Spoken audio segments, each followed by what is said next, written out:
Welcome to our YouTube channel पिनी talkies. आपका मेजबान उमैद आपके साथ जी का बात करने जा रहे हैं पाकिस्तान वर्सेस न्यूजीलैंड T20 की सीरीज होने जा रही है कल। जी का सबसे पहले तो बारिश जो है वो पाकिस्तान का पीछा नहीं छोड़ रही। जी का बारिश क्या कहती है इस हवाले से वेदर अपडेट आपको देंगे। साथ साथ बाबर आजम बड़े पुरउम्मीद है, बड़ी जबरदस्त किस्म की जानदार किस्म की जो आज प्रेस कॉन्फ्रेंस की है रोटेशन पॉलिसी के हवाले से साफ साफ क्लियर कट बता दिया गया। अपने और शाहीन के बीच के जो रूमर्स हैं उनके मुंह पर भी तमाचा डेट डाला गया और साथ साथ ये भी क्या डाला गया यहीं से बनेगी T20 वर्ल्ड कप की टीम। कौन कौन होगा उसके अंदर इस हवाले से आपके साथ बात करेंगे।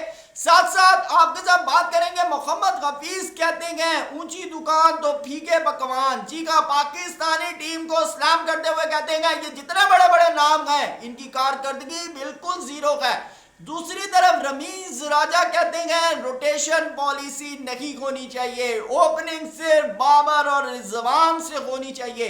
क्यों ये बात करें इसके ऊपर भी बात करेंगे। साथ साथ उमर अकमल को पाकिस्तान के अंदर अल्लाह के अलावा सिर्फ और सिर्फ उम्मीद है, अल्लाह के बाद सबसे ज्यादा अगर उन्हें उम्मीद है तो वो है मरियम नवाज और नवाज शरीफ से। जी हाँ, क्या उम्मीद है इसको भी डिस्कस करेंगे। और साथ साथ एक बहुत बड़ा प्लेयर जो है वो कमबैक करने जा रहा है, दोबारा रिटायरमेंट वापस लेने जा रहे हैं। इस हवाले से भी जो अपडेट्स हैं वो भी आपके साथ डिस्कस करेंगे। और साथ साथ मोहम्मद आमिर को पाकिस्तान क्रिकेट बोर्ड ने बड़ी वार्निंग जारी कर दी है। जी हाँ, उनको वार्निंग दे दी है। क्या वार्निंग दी है इसको भी डिस्कस करेंगे। लेकिन अगर हमारे चैनल पे आप नए आए हैं तो सबसे पहले चैनल को सब्सक्राइब जरूर कीजिएगा। वीडियो पसंद आए तो इसको भी लाइक करें। साथ साथ कमेंट सेक्शन में अपनी राय से हमें जो है जरूर आपने आगाह करना है। तो चलते हैं जी, सबसे पहले तो वेदर के हवाले से बात कर लेते हैं। कल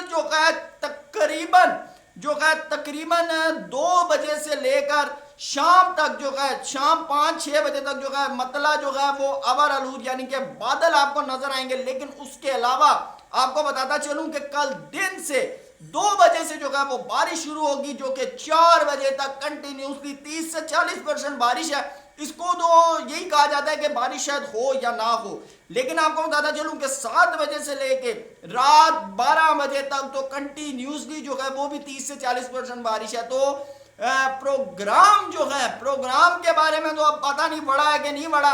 लेकिन मैं आपको बताता चलूं कि पाकिस्तानी फैंस के जो दिल हैं वो काफी जो है उसके ऊपर डिस्टर्ब हुए हैं, क्योंकि पाकिस्तान के फैंस जो है बड़े टाइम से इंटरनेशनल क्रिकेट को प्रेस करें, खास तौर पे पिंडी की आवाम। जी हाँ, तो अब ये है कि मैच के हवाले से जो बारिश है वो तो अब कल का पता चलेगा। लेकिन आपको बताता चलूं कि बाबर आजम जो है इस सीरीज से बड़े उम्मीद है। बाबर आजम कहते हैं हम ओपनिंग से लेकर मिडल ऑर्डर से लोअर मिडल ऑर्डर और बॉलिंग अटैक तक जो है 100% रोटेशन पॉलिसी के साथ जाएंगे और हम अपना विजन जो है वो आयरलैंड और इंग्लैंड की सीरीज तक बिल्कुल क्लियर कर लेंगे। ये होंगे वो 11 खिलाड़ी जो जिताएंगे पाकिस्तान को T20 वर्ल्ड कप। साथ साथ बाबर आजम कहते हैं मुझे अपने प्लेयरों पर है पूरा एतमाद। उन्होंने कहा है कि मैं अपने प्लेयरों पे पूरी की पूरी उनकी जो कारकर्दगी है उसकी तवक्को रखता हूं। बल्कि वो कहते हैं सबसे पहले मैं अपने आप को सामने रखता हूं। लेकिन बाबर आजम की मुझे एक चीज से इख्तलाफ है। बाबर आजम कहते हैं कि सबसे पहले अगर ब्लेम गेम को तो मैं सबसे पहले ब्लेम खुद पर लेता हूं। लेकिन मैंने बड़े मैचेस के अंदर देखा, खास तौर पे जो इंडिया के अंदर वर्ल्ड कप था, कि बाबर आजम ने तमाम सारे का सारा जो मुद्दा वो उठाकर बॉलिंग पे डाल दिया, जबकि वहां पे कैप्टेंसी लैक था। तो मेरे ख्याल से ये इश्यूज हैं। आप देखें अगर किसी की अच्छी चीज है उसको प्रेस करना चाहिए, जिसके अंदर कोई ड्रॉबैक है तो उसको भी पॉइंट आउट करना चाहिए। लेकिन यह है कि बाबर आजम ने शाहीन अफरीदी के हवाले से जो भी रूमर्स उठ रहे थे उसके ऊपर एक जोरदार तमाचा दे डाला। पहले तो कल अजहर महमूद ने क्लियर कर दिया कि शाहीन बिल्कुल भी इंजर्ड नहीं है। फिर बाबर आजम ने भी क्लियर कर दिया, उन्होंने कहा मैं तो लड़ाई की खबरें आपसे सुनो, हमारे बीच तो ऐसा कोई मसला नहीं है। तो अब वो जो लोग व्यूज के लिए कह रहे थे ना बाबर शाहीन आमने सामने, बाबर शाहीन की लड़ाई, ये हो गया वो हो गया, वो मामला हो गया। मैंने आपको पहले ही कहा था, अगर आप मेरी 4-5 दिन पहले की वीडियो देखिए तो मैंने उसके अंदर यही बात क्लियर कट की थी कि बाबर और शाहीन की कोई लड़ाई नहीं है। ये लोगों ने जस्ट व्यूज के लिए जो है इश्यूज बनाए हुए हैं। तो बहरहाल अब बाबर आजम ने खुद उस गुब्बारे से हवा निकाल दिया। बहरहाल बाबर आजम इमाद वसीम और मोहम्मद आमिर की वापसी से बड़े खुश हैं, ये मैं आपको बता दूं। आमिर की और इमाद वसीम वो कहते हैं हमारी टीम जो है वो कंप्लीट हो गई। लेकिन दूसरी तरफ आपको बताता चलूं कि पाकिस्तान क्रिकेट बोर्ड ने आमिर को वार्निंग जारी कर दी है क्योंकि एक बैटिंग कंपनी है, उन्होंने कल प्रमोशन के लिए मोहम्मद आमिर का पुराना पोस्टर जो है वो जारी किया, जिसके ऊपर पाकिस्तान क्रिकेट बोर्ड ने उनको वार्निंग कर दी कि पाकिस्तान के अंदर बैटिंग जो है वो बिल्कुल बैन है और अब आप पाकिस्तान टीम का नेशनल स्क्वाड का हिस्सा है, तो लिहाजा आपको वो कॉन्ट्रैक्ट जो है उसको टर्मिनेट करना पड़ेगा। तो आमिर ने फौरन जवाब दिया, उन्होंने कहा कि मैं ऑलरेडी ये कॉन्ट्रैक्ट टर्मिनेट कर चुका हूं। तो लिहाजा उन्होंने उस कंपनी को भी कह दिया कि आप मेरे नाम से किसी भी किस्म का पोस्टर या एडवर्टीजमेंट जो है वो जारी ना की जाए। तो ये बात तो आमिर को जो है पीसीबी ने डायरेक्ट वार्न किया और आमिर ने भी उसका क्लेरिफाई जो है वो जवाब दे दिया कि भाई ये कॉन्ट्रैक्ट खत्म हो चुका है। तो लिहाजा ये है कि मेरे ख्याल से जितने भी पाकिस्तान के क्या ऑल ओवर दी पाकिस्तान के जितने भी प्लेयर्स हैं सबको ये चाहिए, अगर आप फॉर एग्जाम्पल किसी लीग में भी अगर आप कॉन्ट्रैक्ट करते हैं तो बैटिंग कंपनी से आपको नहीं करना चाहिए, क्योंकि इस्लाम में तो वैसे भी बैटिंग जो है वो हराम है। तो बहरहाल अब बात करते हैं जी मोहम्मद हफीज के हवाले से। हफीज कहते हैं आपने जितने बड़े बड़े नाम आपने इकट्ठे कर लिए हैं ना, इनकी परफॉर्मेंस जो है वो बिल्कुल जीरो है। खास तौर पे आपको बता चलो कुछ दिन पहले भी हफीज ने जो सिलेक्शन कमेटी को बड़ा स्नैप किया था, उन्होंने कहा था क्या आपने जो है वो डोमेस्टिक के ऊपर जो है डाका डाला है पाकिस्तान की जो इस वक्त सिलेक्शन कमेटी है कि जो डोमेस्टिक का टैलेंट है उसको ऊपर लाने की बजाय आपने वही जो है तजर्बाकार जो प्लेयर है उनको इकट्ठा करके आपने टीम बना दी। उन्होंने कहा ये जितने मर्जी बड़े बड़े नाम इकट्ठे कर लें, परफॉर्मेंस इनकी जो है वो बिल्कुल जीरो रहेगी। अब ये क्या इसका जवाब आता है, ये तो पाकिस्तान टीम की तरफ से है। तो बहरहाल कुछ लोग जो है हफीज की बात पे एग्री भी कर रहे हैं, लेकिन कुछ लोग जो है वो हफीज का मजाक भी उड़ा रहे हैं। वो कह रहे हैं कि बेचारा तो खुद कंफ्यूज था। तो बहरहाल अब कंफ्यूज है या नहीं कंफ्यूज, ये तो अब वर्ल्ड कप आएगा जिस वक्त पाकिस्तान टीम जीतेगी या नहीं जीतती, तो ये उस वक्त भी हफीज की जो बातें हैं वो भी सिलेक्शन कमेटी या सही थी या हफीज सही थी, ये तो फिर अब तब पता चलेगा। बहरहाल अभी जो है वो पलड़ा वाकई ही भारी लग रहा है। अगर हम न्यूजीलैंड की टीम के वाले से बात करें तो मार्क चैपमैन ये कहते हैं कि पाकिस्तान की टीम बहुत स्ट्रॉन्ग है देखने में, और ये रियलिस्टिक बात है कि टीम बहुत स्ट्रॉन्ग है, लेकिन अब ये न्यूजीलैंड की टीम कैसा परफॉर्म करती है या ये टीम न्यूजीलैंड के खिलाफ कैसा परफॉर्म करती है, ये तो मैच होगा तो पता चलेगा। बारह नाम तो बहुत तगड़े तगड़े हैं, पकवान फीके हैं या नहीं फीके, या शीरा ज्यादा है या नहीं ज्यादा, ये तो मैच होगा तो पता चलेगा। तो बहरहाल हफीज ने तो भाई एक क्लियरिफाई कर दिया। लेकिन रमीज राजा कहते हैं कि जी पाकिस्तान टीम में रोटेशन पॉलिसी नहीं होनी चाहिए, जिस तरह T20 वर्ल्ड कप में या शुरू से जैसे बाबर और रिजवान स्टार्ट ले रहे हैं ना, स्टार्ट भाई वैसे ही होना चाहिए। तो मेरे ख्याल से रमीज राजा साहब को खुद भी यह पता होना चाहिए कि वक्त बदलता है, जब वक्त बदलता है तो कॉम्बिनेशंस भी बदलते हैं, आपकी पार्टनरशिप्स भी बदलती हैं, नाम भी बदलते हैं। तो मेरे ख्याल से रोटेशन पॉलिसी एक अच्छा आइडिया है। खास तौर पे आपको अपनी बेंच स्ट्रेंथ को भी चेक करना चाहिए। कल को अगर आपका कोई बड़ा प्लेयर इंजर्ड हो जाता है, लाजमी बात है सदाबादशाही तो अल्लाह की है, अगर कल को कोई प्लेयर इंजर्ड हो जाता है या प्लेयर नहीं खेल पाता तो फिर अब उसके साथ किसका कॉम्बिनेशन बनाएंगे मेरे भाई।